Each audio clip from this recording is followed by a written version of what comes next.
And overall, we see a huge increase in the dollar amount of delinquent loans. So just giving you sort of a summary, it went from $1.2 billion to almost $2 billion. So right down here, as you can see, this was a 61% increase year over year. You heard the man. The house of high limits is under siege. And all I can say is this is what happens when the sheep invite the wolves to dinner. Navy Federal is experiencing serious delinquencies, what seems to be overnight. And this is going to have major implications on the institution. It's going to have very significant implications on your access to capital and the growth of your banking relationship with Navy Federal. And there could be an opportunity on the other side of this as well that we're going to cover towards the end of this video. I'm going to continue to let you hear clips from one of the greatest current finance YouTube creators, the Credit Plug YouTube channel, what I consider one of the godfathers of the modern personal finance space on YouTube. We're going to continue to let him cover some data from a live stream he shot about 2 weeks ago at the time of this recording. And then we're going to react to it, cover what's going on with Navy Federal, cover the damage that's going to, the fallout from this situation. And again, we're going to talk about a potential opportunity for those who are in the right position. Let me give you the intro. This is JP, the financial architect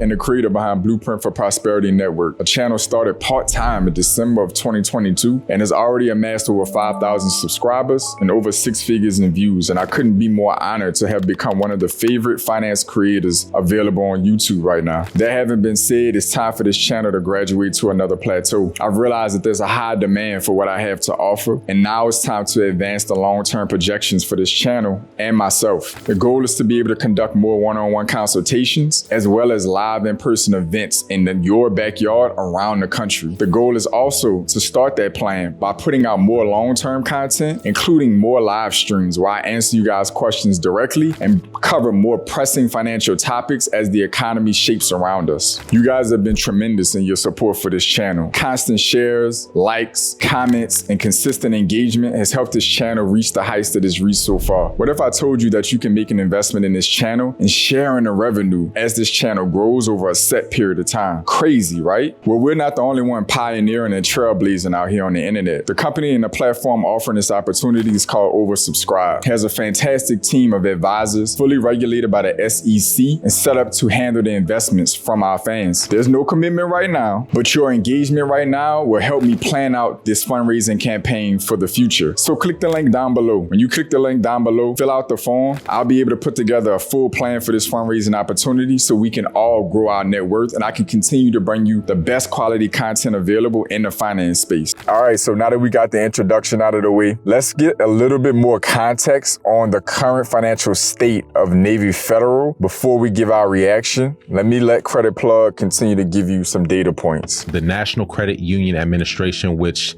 is the governing entity of many credit unions, right? Of which Navy Federal falls under. So every quarter, they do release these call reports, right? So these call reports pretty much are reports just on the overall standing of the credit union, the financial health of the credit union. So as you can see right here, we have the March 31st, 2024 call report, just so we can zoom in, as you guys can see, March 30th. So again, this is the basis of my analysis, and pretty much what I've done was just take the data right here. So on Schedule A, it shares information on the loan. So delinquent loans based off of these different categories. So we have unsecured credit cards, payday alternative loans, non-federally guaranteed student loans, new and used vehicles, all other secured non-real estate loans, and so forth, as well as commercial loans. This is as of June 30th, 2024.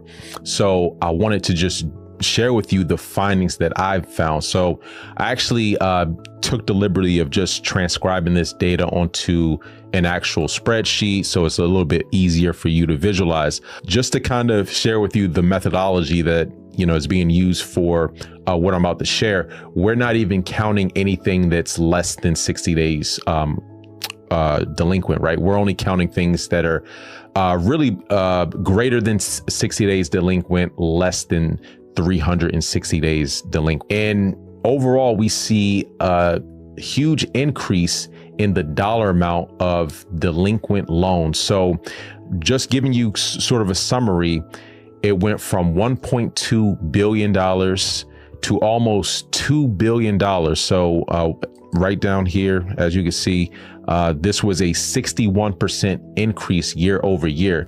Okay, so it's safe to say relative mild chaos. So Navy Federal, as you've just heard, is experiencing serious delinquencies in multiple different categories in a very short span of time. My first reaction to this is tragically partly coming from the inflow of individuals who caught the internet wave, learning these backdoor strategies to get into Navy Federal, learning how to play the game with Navy Federal, getting access to the capital, and not being in position to actually nurture the relationship. This isn't going to completely be the case. There's likely very legitimate defaults, legitimate clients, legitimate customers who had every right to be a part of Navy Federal that literally just ran into financially hard times. You have to keep in mind the last 2 years alone have seen significant increases in interest rates and inflation at the same time, making the cost of goods, services, and other capital, other debt people have had skyrocket in a very short span of time. So I'm confident there's very legitimate defaults in the midst of these numbers, but I also assure you there's a significant portion of these defaults that are a consequence, a byproduct of a toxic internet wave of credit craze, the run the play, the backdoor hack craze on the internet. Unfortunately, many people learn how to manipulate the system via many other, YouTube influencers, etc., Instagram, TikTok, giving these backdoor tricks, hacks, and tactics, how to get into Navy Federal, how to bank with Navy Federal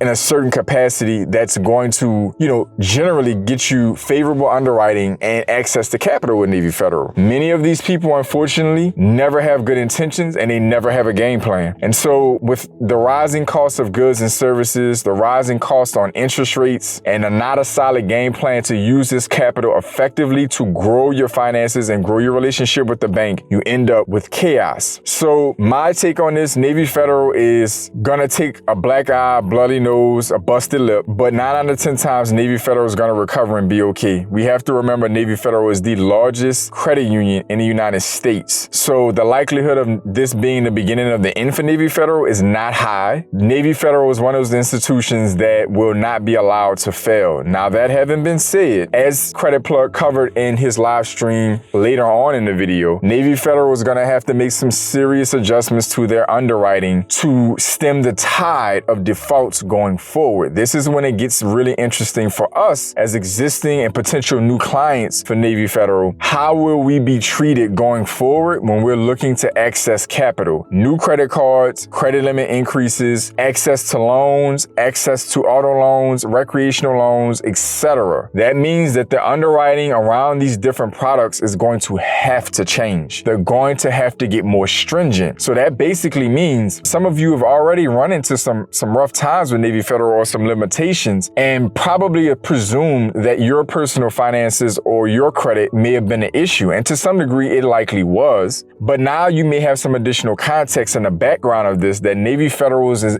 experiencing hardship. They're experiencing a significant inflation of defaults overnight, which means that they don't have a choice but to react in a level of panic and scarcity with their underwriting. So you may have partially aggravated denials or declines or really thin limits, but now you understand there's an additional backdrop to what may be playing in Navy Federal, giving you a harder time in accessing capital, getting any credit limit increases, or getting better limits on new credit cards. So you have to be prepared. We all have to be prepared that we may have to go a little further to demonstrate our legitimacy to Navy Federal going forward. Those of us that already bank with Navy Federal are going to have to be prepared that when we go for credit limit increases or brand new credit cards, auto loans, personal loans, we can't be surprised if we are asked to verify things, if there's a request for documentation. Navy Federal Federal could get a little tougher, unfortunately, based on the decisions of those who illegitimately acted within Navy Federal, and then of course those who are legitimately facing hardship within Navy Federal, which again, honestly, isn't even fair to those facing legitimate hardships. That attention is being deviated and distracted by those who illegitimately acted in Navy Federal, unfortunately. So be prepared to potentially have to show documentation where you normally wouldn't. Be prepared for applications to take longer to get approved.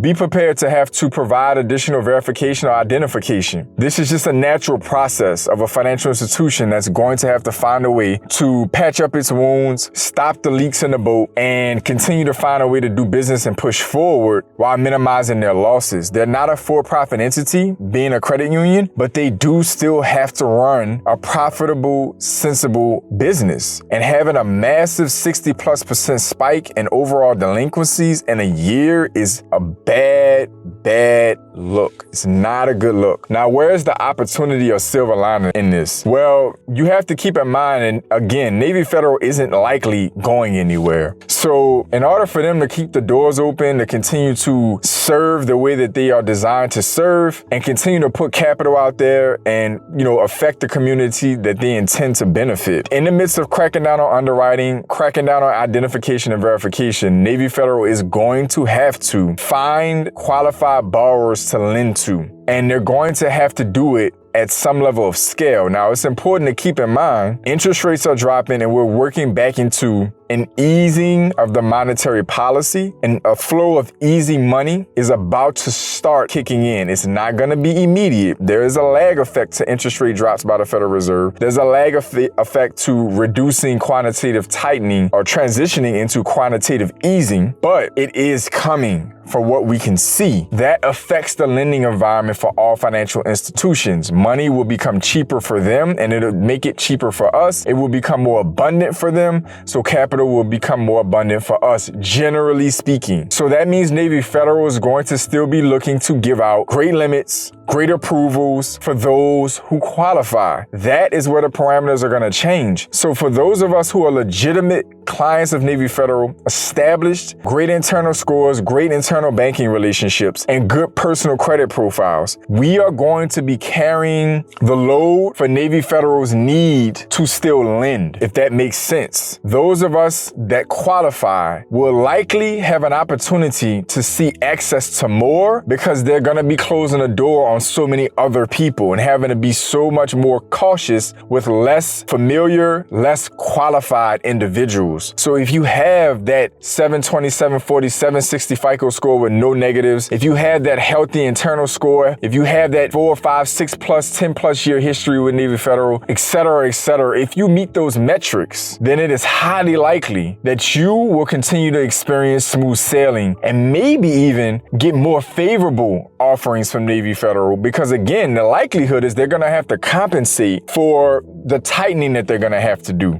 It's not like they can just stop lending altogether. So if they can't lend at the scale and scope that they've been lending, and they have to tighten up and they have to, close the door and reduce the access to tens of thousands or hundreds of thousands of individuals, that means that directive of capital that they do have to lend has to, at least some portion of it has to go somewhere. This may not be an immediate effect for Navy Federal. That much I cannot speak on. But what I can say from just the basis of the business model and the mantra of the credit union as at the heart, the lifeblood of Navy Federal, serving their members still and still intending to provide for those of us that are either in the military or their families that are qualified to bank with them, they're going to have to still extend capital. They're still going to have to do it at relative scale. So there could be an opportunity for those of us that are in the right position to get even better limits, to get better rates and better terms just from the general lending environment, and the fact that Navy Federal is going to have to revise the way that they've been doing business. So pay attention, stay focused, drop your questions and comments down below. Let me know if you were privy at all to Navy Federal being in this position. Let me know your relationship with Navy Federal, how deep it goes, your internal relationship with them, what you think your internal score and position is with them, and have you experienced denials or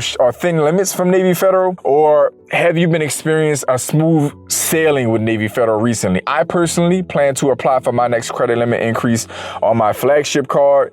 Sometime in October. This recording is being caught in mid-September, probably released in later September. I plan on applying for my credit limit increase in October. I will definitely document the response I get from Navy Federal on this channel, so stay tuned for that. But hopefully you continue to have success with Navy Federal and every other financial institution you're banking with. But man, you got to keep your eyes open. It is a bloodbath out there. To all my pioneers, welcome back. To all my new viewers, welcome in. I want you to continue to support the channel by commenting, sharing, and subscribing so the channel can continue to support you. There is an additional opportunity to support this channel that you will be seeing soon if it's not out already. So stay locked in for that. Other than that, I want each of you to stay focused, stay in motion. I'll see y'all soon.